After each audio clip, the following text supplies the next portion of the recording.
Hello and welcome to week 4. So this week we are going to focus on how you begin and end a session with your partner for this course, but in general with your future clients. And then we're going to talk more about reflection of content and reflection of feeling. And so there'll be a mini lecture this week on reflection of feeling and content. And also we'll review chapter 8, which is demonstrating active listening. And so we're continuing to build on the skills. We've learned, about invitational skills, paraphrasing, open questions, and now we're going to navigate how to reflect feeling and content to our clients and to each other in your clinical exercises. And so first we're going to start with a lecture on chapter 7. So again, how you begin and end a counseling session. Your book refers to it as a meeting. Since this is a counseling program, I replaced that with counseling session. And so really we're looking at what does that first session look like, and then talking about how you wrap up a session. As for the clinical skills exercises, I had you all, if you wanted to, you could review confidentiality, but it was more focused on just being able to sit with someone and utilize some of those invitational skills and minimal encouragers and really just being with each other. And so when you get to the practicum course and internship of course, reviewing confidentiality is going to be a vital part of that first session. And so we'll talk more about that today. And, I hope that if you didn't do it in your first session, that at least the knowledge of what it's like to review confidentiality. And it's also was a part of that first counseling demonstration that I shared with you all. So I'm looking forward to this week. We're going to move from 15 minutes to 25 minutes. So it's going to be 10 minutes longer.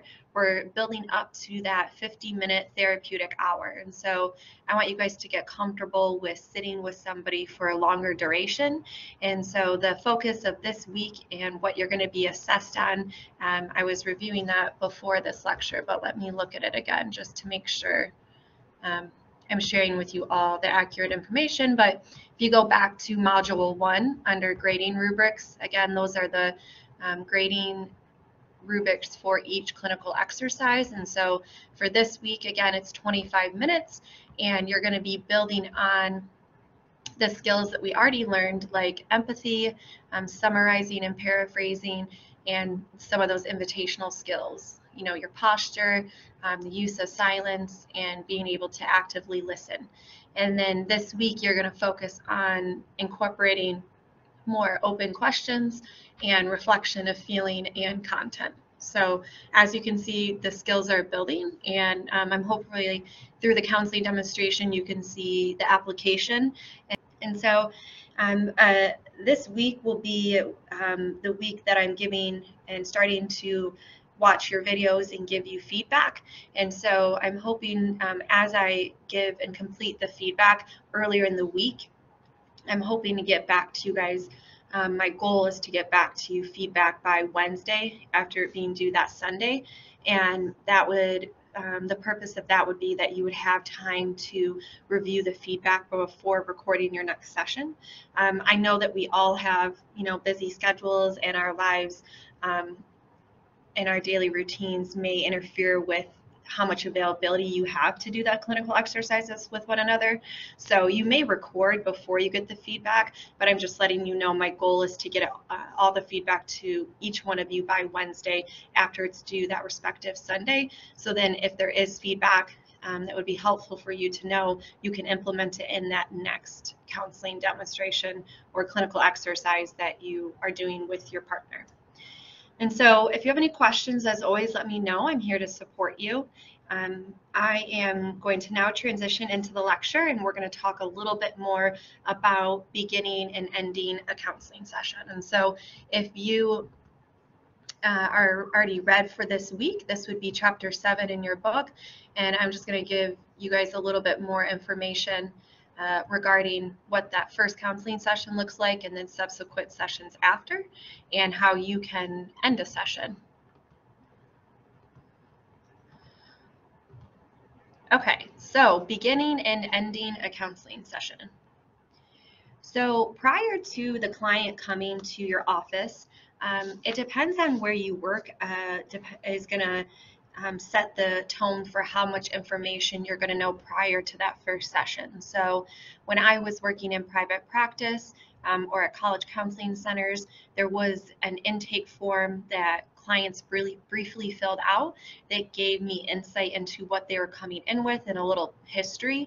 And then I would follow up with that in that first session and complete the intake paperwork with the client. And so again, if you're preparing for the client, some ways that you can do that is if you have insight into the client's presenting concern and who they are based on their social identities or cultural identities, you can start to then educate yourself if there's an area where you need more knowledge, whether it may be religion, race, sexuality, presenting concern. If you are working with somebody new that's presenting with a concern that you haven't worked with previously, or if it's a different age group, or again, if there's those different social identities, you may have time to educate yourself before that first meeting. And then you also want to look at if there's any referral information. So if a primary care physician or a psychiatrist made the referral, you want to look at the information that they shared with you, and you want to make sure that you as the clinician, you have an agenda for that first meeting. So typically, I say that counseling is very creative, right? There is a science to it, but there's largely an art to it. And I think the part that I like most about counseling is that it is really improv. Like, you in the moment, you have no idea what your client's going to say. And so you just have to sit and be present and hold that space and help them navigate their narrative in that moment. And so with that being said, it's hard to have an agenda or a purpose for every session other than, wanting to help them attain their goals. Of course, that's the purpose in each session. However, I've had agendas so many times going into sessions with clients, and we don't even touch it. So I'll spend time, researching, thinking of maybe of an intervention that would be helpful with a client's presenting concern. I bring the intervention and we don't even touch it because there was something that was more relevant or important in that client's life in that moment, and we redirected, or maybe they were having a cathartic moment and an intervention wasn't going to be helpful to them. And so with all that being said, the first session is actually pretty structured. So besides the first session, I would say there's a lot more creativity and flexibility. However, in this first session, you really want to be able to help clients understand the therapeutic process.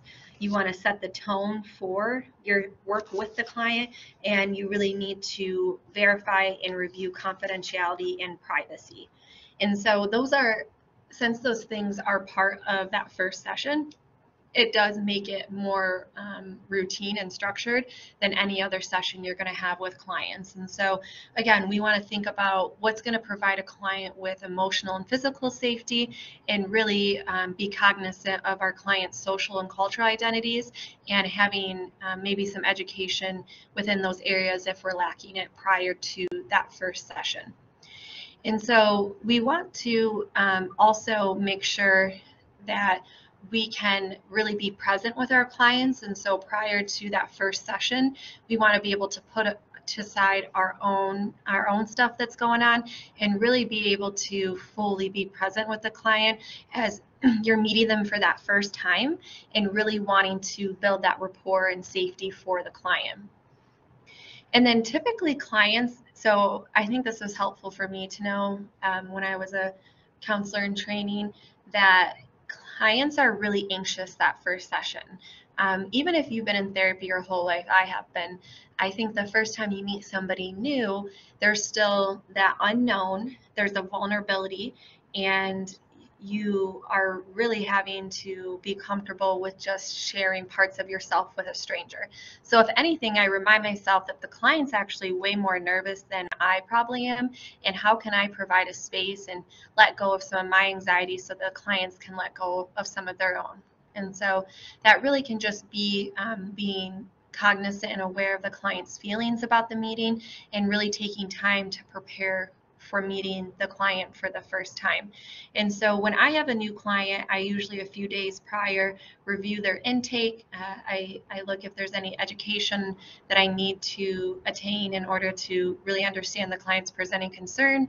And I kind of sit before the intake session and kind of process and look at the intake again and kind of jot down some main points for myself. For me, writing down some of those main points helps me remember so I don't have to look down in session. Some clinicians have paper and pen in session. I think everybody has their own perspective on that. I think that it's really distracting and it takes away the humanness of the counselor-client relationship. So I really like to go into the session prepared, and it's not like remembering, but I think it's like the client sharing part of their narrative with me, and so I kind of hold on to that and hold space for that and prepare for that first session by being able to reach to parts of their narrative throughout the intake based on the information they shared with me prior. And I think that just shows that I care for my clients, that I was prepared, and that I really want to help them. So beginning a first counseling session, I really should close my email before I start recording because that's what that noise is. Outlook email just keeps going off. But so if you're wondering what that noise is, it's not yours, it's mine. But yeah, let's transition back to the beginning of a first counseling session. So first you want to set the tone. We want to have an atmosphere that's really comfortable for clients and where they can come in and feel relaxed. If you've seen counseling offices before, typically there's usually a comfortable couch or a chair. There's usually plants. There's some dim lighting, so it's not super bright since you're going to be making eye contact most of the time with the counselor and client for a long duration. There's just a sense of comfortability and relaxation typically in counselors' offices. And so as the clinician, you are responsible for starting that first session. So like I was saying, there's typically an agenda that you are going through in that first session, and it makes it more structured. And so the client is going to be looking at you to lead that. For clients who've never been in therapy before, they're going to be even looking at you even more so to start that counseling session and to help them understand the counseling process. And so, like I was mentioning, clients are typically more anxious than counselors in that first session. They may be feeling judged and really having to be vulnerable with a stranger. And so by having a comfortable atmosphere and really doing our homework prior to the session with information we have from the client, and then opening up the space and leading the client in that first session is going to all contribute to the client coming back after that first session and feeling comfortable and safe with you. Something else to think about, and this is more being culturally sensitive, but you may have a client who you may not know how to pronounce their name. And so it's important that you ask about it. You don't joke about it or laugh because you're nervous or uncomfortable. You could say something like, "Hello, my name is Dr. Breka. Would you be able to pronounce your name for me? I just want to make sure that I'm pronouncing your name correctly." And then that gives the client space to share their name with you, and again shows that you're being culturally sensitive and really care about pronouncing their name in an accurate way. I've had clients say like, "Oh, everyone pronounces my name wrong," and I'm like, "No, like I want to call you by your name. I think that's unfair when people do that. It can be discriminatory, and it's important for me to call you by your real name." So that's just one area the book emphasized, and I think that is actually very valid because I've had to do this with clients prior, and I may ask another colleague how to pronounce the name, but I still want to give the client space to just tell me what their name is so that I can accurately pronounce their name and show that I care and I'm invested in working with them. And so we're going to talk a little bit more about this in a few minutes, but the first session is when you review confidentiality. And so this is when you share your informed consent with your client and you go over the rules of confidentiality. So in chapter 2, we already talked about, in chapter 3 as well with the ethical obligations, we talked about informed consent and I shared with you all an example. So that's what I'm talking about here in terms of informed consent. It's where you're acknowledging the services you're providing as well as addressing confidentiality and what are those limits to confidentiality. And so we want to review confidentiality in that first session. It's usually after a brief introduction, one of the first things that we review with clients. We want to ask clients if they have any questions pertaining to confidentiality, have space to answer those for them. We also want to make sure that we're in a space that can ensure privacy in the actual session. So making sure your door is closed. A lot of counseling centers, when I worked at college counseling centers, when I did private practice, it was telehealth, but when I worked at college counseling centers, each clinician, there was like 12 of us, we all had our own sound machines in our office, and some people put them outside their doors. And so that would just be so that other clients or students in the waiting room couldn't hear what was going on in the counseling room. And so again, that just helps ensure privacy for our clients, and it makes them feel safe that they can really open up with you without feeling like their privacy is being violated. And then, of course, we need clients to sign informed consent. So if clients aren't going to consent to therapy and confidentiality, then you actually aren't able to continue that intake. And then when you guys go into practicum and internship, you also will have to have them sign a release to be able to record your sessions. And that is for educational purposes. And if they deny that, I think that's a conversation to have with your site supervisor and your faculty supervisor, which is me, and seeing if maybe you can record other clients and if you can still continue with that client. But we really, for educational purposes, want our clients to sign that release. But going back to confidentiality, if clients are unwilling to sign an informed consent, then we aren't able to provide services. So that's why this is done typically in the first 20 minutes of that first session with your clients. And so the beginning of a first counseling session, clients really need to kind of know and understand what the counseling process looks like. And so you guys may have learned about this or are going to learn about this in your ethics course. I know some of you are part-time students, so if you've already had the ethics course, you may have learned about a professional disclosure statement, but really what that statement is just highlighting the process to the client. And it's a document that they can take with them to understand more about you, what counseling is going to be like with you, how long the session will be, how much money, the fee that it's going to be for each session, and then talking about those limits to confidentiality. And so since a lot of times we have clients coming in who haven't ever participated in counseling, they really don't know what to expect. And so again, when somebody comes into something that's foreign to them and they're having high anxiety, as the clinician, we want to focus on lowering that anxiety and just providing any clarity that we can that could help them relieve some of that anxiety that they may have about that first session. So I wanted to share with you all my professional disclosure statement. So I work for a place called Honey Space for Moms. It's like a one-stop shop for women and perinatal mental health. And so, you know, there was lactation consultants, there was childcare, there was group counseling, individual counseling, nurse practitioner, and so there was yoga sessions, mindfulness, and so all of these, I'm gonna have to open this separately.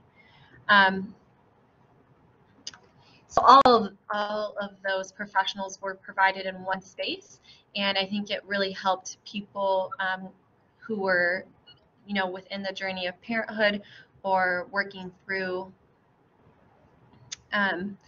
their journey in terms of, you know, if they had infertility or miscarriage, then this space was really provided for them to feel like they had a family.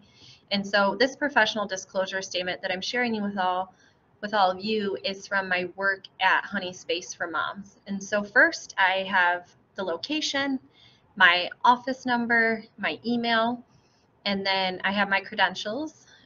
This has been updated since I no longer work there, but I moved to PhD from master's, and the description of the practice. So as a professional counselor at Honey Space for Moms, I provide counseling to individuals and couples with a focus on perinatal mental health. I specialize in working with clients who are experiencing anxiety, depression, trauma, relational concerns, identity concerns, and grief and loss. And then I state my license numbers, my NCC number, just to allow my clients to know that I am nationally and state, and I hold a license in the state of practice. And then it just talks about some of my experience, talk about my primary theoretical orientation. For those of you in the theories course, again, it is just part of your professional identity to share that with your clients and kind of let them know your way of being in the counseling room. The fee, this was set by the private practice I worked at. And then you also have to be able to be part of certain insurance networks in order to accept it. And so I was insured to see clients under Blue Cross Blue Shield and Blue Care Network. So this is all part of my professional disclosure statement, kind of setting up what it's going to be like working with me. And then confidentiality, like I said, we're going to go over these limits, but it's also part of this professional disclosure statement in addition to the informed consent that they already signed. And then you also always want to provide for clients a space if they want to make a report or complaint. And so I always acknowledge that if during the counseling process you feel unsatisfied with your work, I hope that you would address it first with me as the counselor, but if further action needs to be taken, then you also provide the number for the licensing board in the state in which you are working in and licensed within. And then you sign it as well as your client or clients. And so again, this is kind of it's well known in the counseling field to have a professional disclosure statement, but it really helps you to set up this first session and thinking about explaining what the process is to your clients. So let me know if you have any questions about the professional disclosure statement. I made it public so you guys can all access it. If you're interested in creating your own, you can use mine as a template and I can always review it for you. So let me know if that's something you're interested in. And so after the first counseling session where you are sharing the process, you're going over informed consent, again, highlighting confidentiality, your professional disclosure statement, and then sharing what the counseling process is going to be like. And so I really liked how your book broke it down based on individual clients or children or adolescents or family and groups. And so you guys can read some of the dialogue of how you may start that first session with some of those clients, but I typically say, and you could see this in my demonstration video, thank you for coming in today. I know we just, reviewed informed consent and confidentiality. We're now going to transition more into what our sessions are going to look like moving forward. So we have about 15 minutes to meet each time. And I am going to start today with giving you space to tell me what's bringing you into counseling. And then moving forward, I'm going to summarize our previous session and still give you the autonomy to talk about what is going to be most helpful for you in that next session. And so I really want to focus on what's bringing you into counseling. And prior to getting to that, I just want to know if you have any questions about anything we've talked about so far. Then the client can say yes or no. They say no, say, okay, where would you like to begin today? That is like a typical start to a session. And so in those subsequent sessions I highlighted here, after that intake session, you really want to summarize the last meeting. And so in your clinical exercises, I'm going to be looking for you all summarizing the previous session. So that 15-minute session that you did with each other, you can go back and watch it. You're going to start that first 25-minute clinical exercise 2 by summarizing what the client talked about in that first 15-minute counseling session. And so I think this is helpful because it allows clients to know that you're actively listening, that you're prepped for the session, and it gives them space to continue to talk and process what they were working on in the last session, but it also gives them space if they want to talk about something different. And when I'm summarizing the last meeting, I always include homework if that was something I assigned. It's not helpful if you assign homework or if a client wants homework between sessions and then you don't talk about it the next session. Then there's no accountability, right? And the client's going to learn, it doesn't matter if we set goals between sessions because my counselor's not going to follow up on it. So in that summarizing of the last session, at the beginning of the next session, I always bring up homework if it was something or a goal that we set between sessions. So again, you can start the session of, where would you like, you could summarize the previous session and then say, where would you like to begin today? Let's begin with the progress you've made since the last meeting. Those both can be ways to start a session. And so I was trying to think about how to organize these slides. So this may be going back a little bit, but I just wanted to, again, kind of go over confidentiality. And so we talked about this in Chapter 3, but you want to assure clients that the information that they share with you is going to be kept confidential, secure, and not shared with anyone unless there's a signed consent form. So there's something known as a release of information, and if it would be helpful for other professionals to be part of a team in helping you provide care to the client, and the client agrees to it, they can sign a release of information. And so when I was working with college students, medical students, even when I was working with perinatal mental health, sometimes clients would want me to connect with their psychiatrist. If a client needed an accommodation, they would want to share their, give a release to me to talk a little bit with a counselor at the learning center in order to help them get accommodations. But something that's also part of that release of information is what information can be released. So, some clients maybe like, you can talk about grades, you can talk, briefly about my depression and briefly about like our goals together. And so that gives empowers the client and gives them autonomy of what you share in that release of information. We also have to let our clients know that we are mandated reporters. And so if there's any disclosure of abuse of children or people with limited ability, like people with intellectual disabilities or the elderly, then we have to report. And that is not something, that can have any leeway on. That's a fact, that we are mandated reporters, and you really want to emphasize that, because if you hear anything or any type of neglect or abuse, you're going to have to report it. So we want our clients to know it.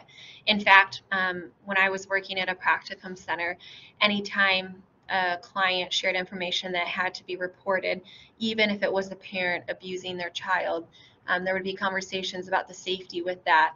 We would let the parent know that we had to make a report. And that doesn't surprise clients if and when you have these first sessions, in that first intake session, that you emphasize you're a mandated reporter, then they aren't going to be surprised when you have to report something if they do share any abuse or neglect of, again, children or people with presumed limited ability to care for themselves. And so covering these legal limits of confidentiality is vital. It's more than important. If we don't cover them, and then, we may rupture the relationship with our clients if we have to report them and they weren't expecting it. And so we really want to make sure that we protect ourselves too. We're working with vulnerable populations, and we want to make sure that we're providing the best help we can. And we want to also, remember that this is a profession, and we have to also make sure that we know the legal limits of confidentiality, and we want to keep ourselves safe. And so informed consent and confidentiality statements must be signed before that first appointment. And so there's some leeway on that. It may be signed in that first appointment. And so that's why I was saying within the first 20 minutes, you're always talking about confidentiality. Depending on the place of work, you may have had clients sign an informed consent online prior to that first session, or they may do it in the waiting room of the counseling practice, but then you review it with them in that first session, and or sometimes you may get that actual signature for the first time during that first appointment. So I'm going to change this to before/during the first appointment, because it can be in the actual session if needed. But you, like I said, you can't continue therapy if a client doesn't sign the informed consent. And then we also want to talk about how we're keeping track of records and share with them, when I was working in private practice, we used a database called Simple Practice. All the notes were confidential. I always share with clients, I tend to write a brief narrative of what we worked on and how we're, moving towards your goals. And I tend to keep the more detailed information in my psychotherapy note rather than my actual content note, meaning a lot of these new databases for keeping client notes, they have a place for psychotherapy notes, meaning that that's not going to go in the actual file. It's just to help you remember information about the client, that if you ever were to be subpoenaed by a court, that you wouldn't have to release it. So usually in my psychotherapy notes, I'll put like the names of people, if there's a special occasion. You know, if I was working with grief and loss, so if there was a special date of remembrance of loss of a baby, those are all things I would include in the psychotherapy note just to help me remember between sessions and so many clients important information. However, in the actual note for the session, I wouldn't include much detail, and that was again to keep clients safe, and I usually remind them of that. So what are the 5 limits to confidentiality? They are listed right here. So as we know, if a client is in imminent danger to themselves or others, we may break confidentiality to keep them safe. If we suspect abuse or neglect of children or other persons presumed to have limited ability to care for themselves, we already stated that, but that could be like somebody who is elderly and may have symptoms of dementia or Alzheimer's, or somebody with an intellectual disability. If a client's under the age of 18 and parents or guardians have control of the client's legal rights. So when you are working with children and adolescents, you do need the parent and the child to sign the informed consent. If there's a court order, you know, I always share with clients, I haven't been mandated to go to court. However, if be so, that is something in which we may have to break some of the limits of confidentiality. And that's why I tend to keep my notes brief.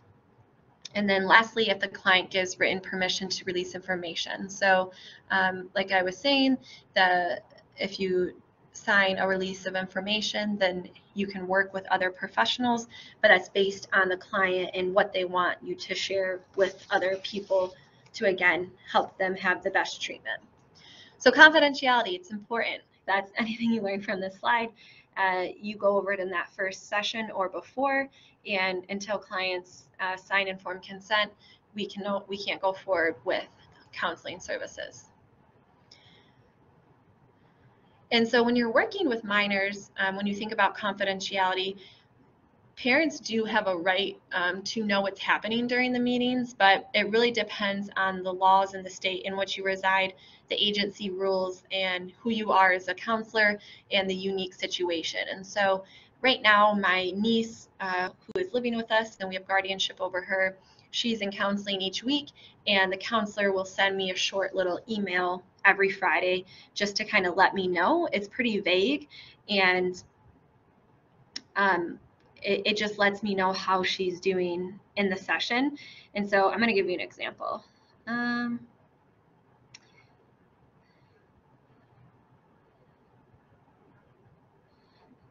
So her counselor said something, I had a great session with your niece today. A few things came up. She sleeps really well at your house. I thought that was a big testament to how comfortable she feels. She wants to be a baby again because my son Theodore, he's 13 months, but he gets to be up all night with me and with her aunt, which is me, and he gets mac and cheese. And when you guys travel, she wants to stay at the hotel with you. I'll connect with you next week. So you can see it's not too much detail. It keeps her confidentiality. I don't know what she's talking about for 50 minutes, but I just know there's maybe a little jealousy of my son Theodore and how me and him interact, but she overall feels really safe sleeping, and she wants to stay with us when we travel because she's formed that relationship with us of safety. So you can see how there's like a check-in and kind of letting the guardian know what's going on, but it's not really specific. If a client's ever in imminent danger, of course, confidentiality is going to be broken and the parents will be brought in to keep that client safe. In regards to sex, use of drugs, again, that's going to depend on the laws of the state you reside in, the agency rules, who you are as a practitioner, and a unique situation. So that's why in counseling we always joke, it depends, because it really does. Every situation is unique, and you always want to consult with your colleagues and your agency and where you're practicing to kind of see what is the policy that you are to abide by, as well as your state. Most importantly, you want to see what your state has in terms of laws and regulations. And then in group, you always talk about informed consent in that first session, similar to individual sessions. And you really want to spend time talking about how you're going to keep group confidentiality and have the group kind of weigh in on what that's going to look like. And so we want to let clients know that information revealed in the group may not be kept confidential because you can't ensure that other group members may not reveal something. However, we really want to entrust in one another that confidentiality will be kept, and that if you share anything outside of this group, it can only be based on your own experience, unless you hear like an intervention from another group member. Let's say like they think mindfulness is really helpful and they share an app with you, then you can talk about that outside of therapy if you want to share maybe that app with somebody else in your life. But it is really hard to keep confidentiality in groups because it's not just the counselor who's hearing information about other people's lives, it's also group members. And so you really want to hold group members accountable in that first session when you're talking about informed consent, and continuously come back to talking about confidentiality just to ensure the safety within the counseling space, and so that group members can really open up. And so now talking just slightly about administrative contracts. Again, this is going to be depending on the agency or organization that you work with. And so when I worked for Honey Space for Moms, there was a HR person who was in charge of scheduling cancellations, the fees that came with canceling with less than 24 hours. That's typical at most places because and if we don't work, we don't get paid, is pretty much how it works in private practice.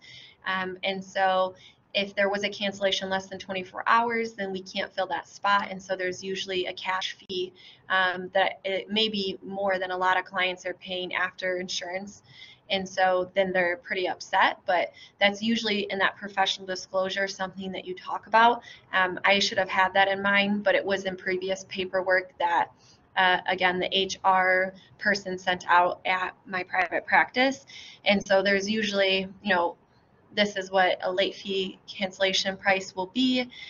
This is who you call in case of an emergency.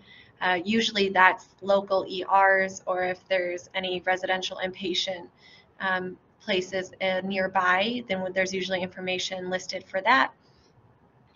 How to contact between sessions. And so that may be, again, when I worked at Honey Space for Moms, that first was being handled by each clinician. So I was doing that work. Clients could message me through Simple Practice. I just had to put boundaries up in the beginning. Like if you message me, I may get back to you during reasonable hours, business hours from 9 to 5. However, if you're in an emergency, go to the local ER or nearest emergency room, because I'm not going to be available to help you between sessions if you are in crisis. However, I've had clients call me where they aren't in imminent danger, but they may have had, suffered a loss that week, or they're having a lot of concerns in their interpersonal relationships, and I may see them 2 times that week. So again, every situation's unique, but you really want to set those boundaries in the beginning of what contacting you is going to look like. So if you do have a receptionist or an administrative staff member who handles contact between sessions and scheduling, then that's not going to even be on you as the clinician. If you are, in private practice and you're the owner, then that's going to be on you to set what those boundaries look like. Are you going to take calls or answer emails between sessions? What does that look like? And you just want to be firm with your clients on what that looks like, so that they, if they are in a state of a crisis or they're needing mental health help, they know what to do and what your role is going to be in that process. And then you always want to talk about your qualifications. And so that professional disclosure statement shares it all. It shared my credentialing, it shared my qualifications, it shared my educational history, it shared my theoretical orientation. And so that is, again, a document I think is helpful for everybody to develop, because it, allows your clients to understand and know what the expectations are for the counseling process. And then lastly, how do you end a counseling session? So the ending is just as important as the beginning. So typically when I'm ending a session, I notice when the time gets to about 40 or 42 minutes. And this is if you have a typical 50-minute therapeutic session, and I'll let my clients know. And so I may have to cut my clients off, or if they're trying to get to a different topic, maybe that may cause a lot of emotional distress for them, I may say something like, I'm aware of the time, and I'm wondering if this is something we should come back to next week. And then, they'll say yes, usually. And I'll say, okay, well, what are some coping strategies you could utilize between now and next week? Or if you've already worked on mindfulness exercises in session, or you've done deep breathing, or you've used some type of CBT intervention, you could go over with them again what that looks like and just remind them of the coping skills they have. So in that moment, you're helping to regulate them before the session ends, and you're also acknowledging next session we're going to come back to this. And I think that really gives clients predictability for the next session, and it allows them to know that you really care about them. If a client's just talking, and sometimes I have clients who are talkers, I still let them know in 10 minutes the session's ending, because we still need to wrap up, summarize what we talked about that day, and kind of check in on what was working for them and maybe what wasn't as helpful. So you really, as a counselor, you don't want to stare at the clock, but you want to be aware of it. And I'm laughing because that's so hard to do. Like, I remember in the beginning, I would stare at the clock, and that was not helpful, right? Because I was taking away my attention and, being present with the client, and I was just focused on the clock. I'll tell you, you get really good at it, just briefly glancing when they're talking and they don't see you, especially when you're in person. When you're on a computer screen, you just have to look right, in the right-hand corner, and you'll see the time. And so that's a lot easier, but you want to make sure you're not constantly looking at the time, because that's really going to invalidate a client, and they're going to notice, again, because eye contact is one of those really important invitational skills. So in that last session, or at the end of a session, I usually give a 10-minute heads up prior to the session ending, and that kind of lets clients prepare for the session ending. When I was working in private practice, I scheduled the next session, whereas in some places, and this actually transitioned when I was working at the private practice, where then we had somebody more administrative take care of scheduling. But if you are the one scheduling, you're going to want to save time for that. And so that may be something talking about, do you want to keep the same time next week? Usually that's what I say, because it's easy to keep people, let's say at 2 o'clock on a Wednesday, to just continue seeing that person either weekly or bi-weekly at 2 o'clock on a Wednesday. But there are things that happen in people's lives, or you may have something come up. And so, I may say, oh, I don't have 2 o'clock next Wednesday available, but I could do a 12 or 1. Do either of those times work for you? I typically go into the session kind of knowing when I would want to schedule if it has to change, and that just allows me to prep of knowing what my availability will be. But you also don't know if a client may want to change the session, and so you may go in thinking, I always see this client 2 o'clock on a Wednesday, and they may want to change it. So that's why you want to leave yourself that 10 minutes at the end to wrap up the session, to schedule the next session if that's part of your role. And then you want to just kind of summarize what you worked on that day, highlight strengths of the clients, and identify any homework if applicable. So if the client likes homework, or there's something that they're going to do between sessions, since we meet with clients typically 50 minutes once a week or bi-weekly, I think it can be really helpful for them to have something to focus on between sessions. I don't like the word homework. If anyone has a better idea of what to call it, I don't like the idea of saying I'm giving you homework. It feels like school. And I don't think people, at least for me, I've really just never liked doing homework. So it makes it kind of already have this negative connotation. So you can call it whatever you want, but if the work that they're going to do between sessions, you want to highlight what that is. You'll learn about this if you haven't already in the human development course and in the case management course, but you can also do a working alliance inventory, and that is just a short 12-item questionnaire that assesses the working alliance. And so it allows you to know at the end of each session the client's perspective on the counselor-client relationship, the task of counseling and the goals of counseling. So it's 12 items, takes literally like 1 minute to complete, and it gives you insight into the client's perspective of your work together.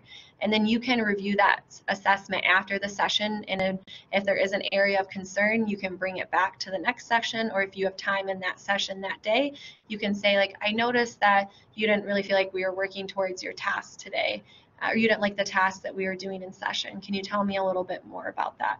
So then it gives clients space to kind of be open, and it allows them to share what's working and not working. And we also just want to be cognizant and aware of how different cultures may have different about the opening and closing of meetings. So we really just want to always be open to, the needs of our clients and what would work best for them based on their own social identities. I did not take a sip of water during that. My voice is like gone. Okay, so I hope you guys learned a little bit more about starting and ending a counseling session. In the counseling demonstration videos, I do that. I summarize at the end of sessions. I open the sessions of summarizing the prior session and asking the client where they'd like to begin today. I also, if I remember correctly, talked about some of the work the client did between sessions and the coping skills that we identified. I summarized those, and that just gives clients space to then take the lead and go where they want within the session. And so if you have any questions about beginning or ending a session, you can let me know. This week, again, you're working on the 25 minutes, and we're going to focus more on reflection of feeling and content, and so we'll learn more about that in chapter 8. As for this chapter and lecture, I just hope you all learned a little bit more about how you start a session and how you end it. So I know there was an emphasis on confidentiality, and that's just because it's so important. If you guys are interested in the professional disclosure statement, I was thinking throughout this lecture that could be part of a discussion post, because I think it's so important that you have a professional disclosure statement, and you guys could just model it off of what I've done. And even if you can't fill in all the blanks like your theoretical orientation, I think just to have a template would be really helpful for you going into practicum and internship, and just kind of having something developed for when you become a counselor postmaster. So let me actually check with Dr. Betters and make sure that you don't do it in another class. And if you don't, that may be your discussion post this week. So stay tuned. Hope everybody's having a good day or night, depending on time of day. And I look forward to learning more with you this week and seeing you guys put into practice and take action on all this information that you're learning. So reach out if you have any questions, as always.